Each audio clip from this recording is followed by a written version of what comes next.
comme tous les jours en direct sur Boursorama, on se désintoxe avec cette question. La mondialisation nous a-t-elle tous rendus plus pauvres? C'est ce que laissent entendre celles et ceux qui dénoncent bien, les excès, les ravages du libre-échange échevelé, la globalisation sauvage.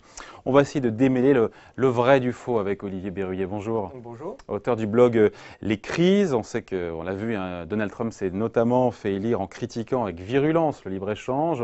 On entend ça aussi, là, cette démondialisation dans la bouche d'Arnaud Montebourg qui tire à boulet rouge sur une mondialisation sans limite, hein, c'est le terme qu'il emploie.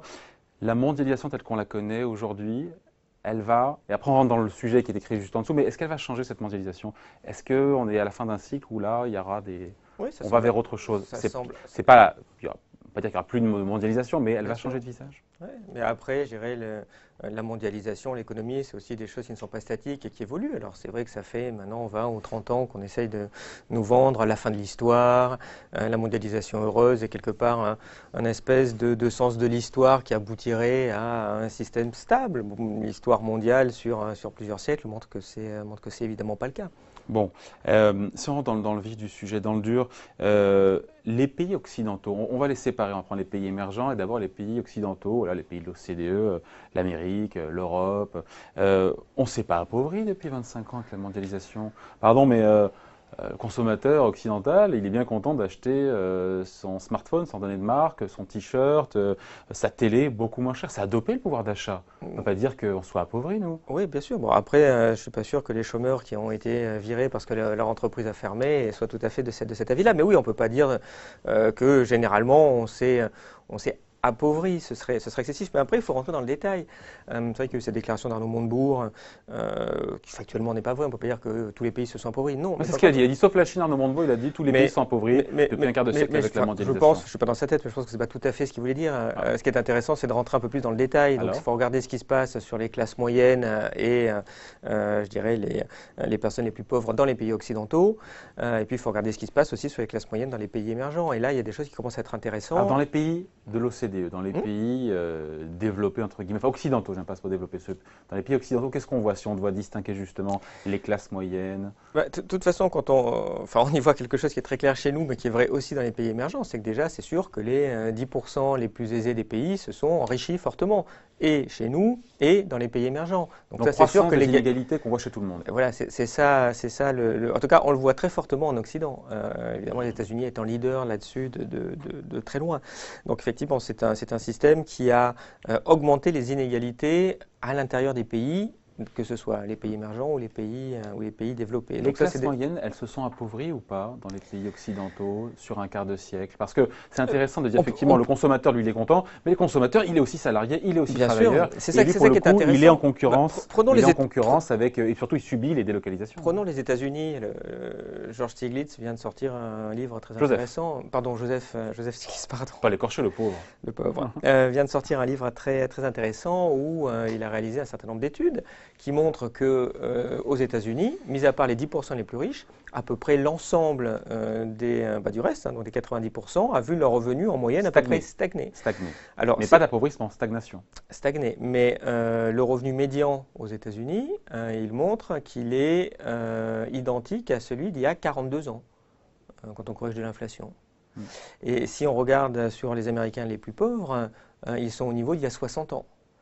Donc stagnation, ce qu'il faut retenir, c'est stagnation du niveau de vie des classes moyennes. Sacrée stagnation. C'est extrêmement violent dans des pays qui étaient habitués à avoir un développement depuis plusieurs décennies. Donc on voit que c'est quelque chose qui est extrêmement déstabilisant au niveau des sociétés.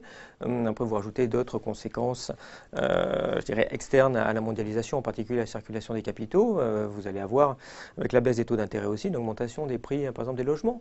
Vous avez derrière les subprimes qui font aussi une conséquence de la crise de la mondialisation financière. Et donc ce sont des choses qui déstabilisent fortement les sociétés, d'où, in fine, le vote Trump au mois de novembre. Dans les pays occidentaux, ok, très bien. Après, les pays émergents, ce sont eux, finalement, les grands bénéficiaires, les grands gagnants de cette mondialisation sur un quart de siècle. On a les chiffres de la Banque mondiale qui a un peu de recul sur le sujet, qui ont vu, c'est vrai, des millions de gens sortir, Oui, voire des centaines mais de millions de gens sortir de la pauvreté. On a un chiffre, et vous aussi, vous avez peut-être le même. En 1990, 37% de la population mondiale est en dessous du seuil de pauvreté, c'est 2 dollars par bien jour. sûr.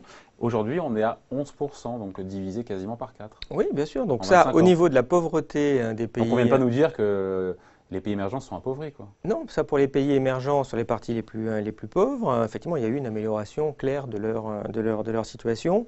C'est plus mitigé au niveau des classes moyennes et pour Plus les classes mitigé. supérieures. Oui, Pourquoi? il y a pas eu une telle croissance, évidemment, c'est surtout les plus pauvres. Bah, pourquoi? Parce que leur développement, ils l'ont fondé sur l'ouvrier chinois ou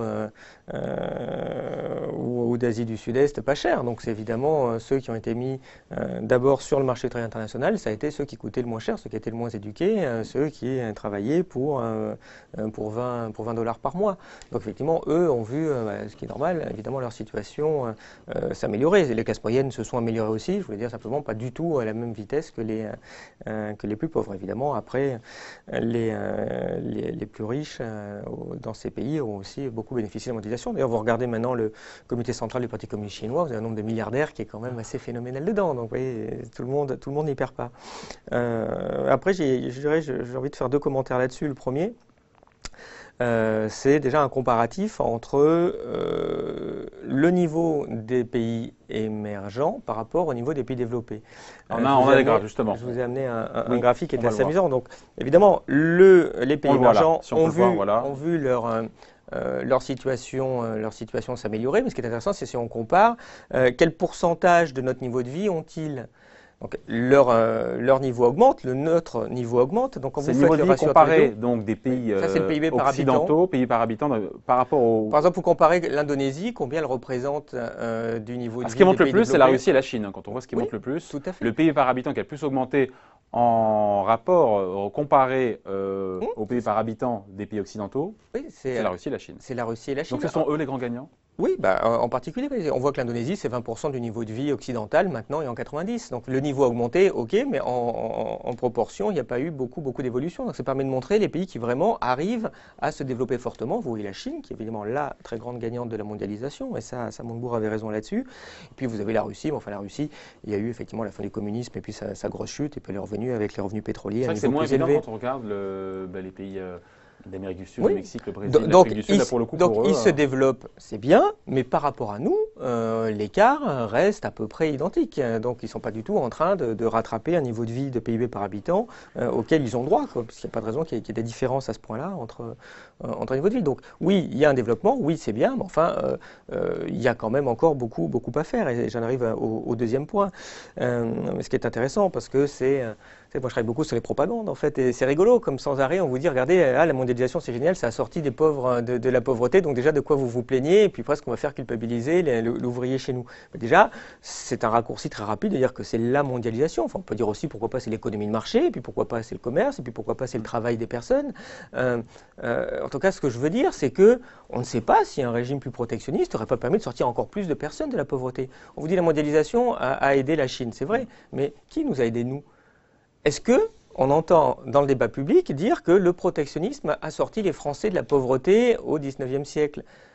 Est-ce qu'on entend dire que le protectionnisme a sorti les États-Unis, a sorti l'Angleterre de la pauvreté? Parce que c'est comme ça que s'est fait notre propre développement. Et ça a été fait d'abord extrêmement protectionniste. Le monde était moins imbriqué qu'il ne l'est aujourd'hui. Vous savez Peut-être, que la d'accord. segmentation des chaînes de production, c'est un peu technique, mais aujourd'hui, on produit de manière optimisée dans tel pays, dans tel pays. Bien sûr, Voilà, mais quelle a été la conséquence de ça? C'est que nous, quand on s'est développé, on a créé notre marché intérieur. La Chine n'a pas vraiment créé son marché intérieur. La Chine s'est développée, mais elle est simplement là en termes d'usines délocalisées. Et donc, ce qu'elle produit, elle l'envoie à l'étranger. Donc, on voit que maintenant, le gros challenge de la Chine, mais elle commence à le faire déjà depuis quelques années, c'est essayer de réorienter sa production vers son marché intérieur, parce que c'est ça le vrai développement. Donc, à la question qui s'est inscrite ici, la mondialisation nous a-t-elle tous rendus plus pauvres? Non. La réponse est non. Donc, la réponse est évidemment non. Et la question intéressante, mais le protectionnisme nous aurait-il rendus encore plus riches? C'est une vraie question, mais qu'on ne se pose jamais, et pourtant elle est quand même centrale. Bon. On le voit bien. On la posera une prochaine fois. On Oui. fera un peu de science-fiction. Beaucoup de travaux. Ça sera... beaucoup de travaux. Allez, merci à vous. Merci. Merci Olivier Berruguet, donc auteur du blog Les Crises. Merci pour ces explications. Merci.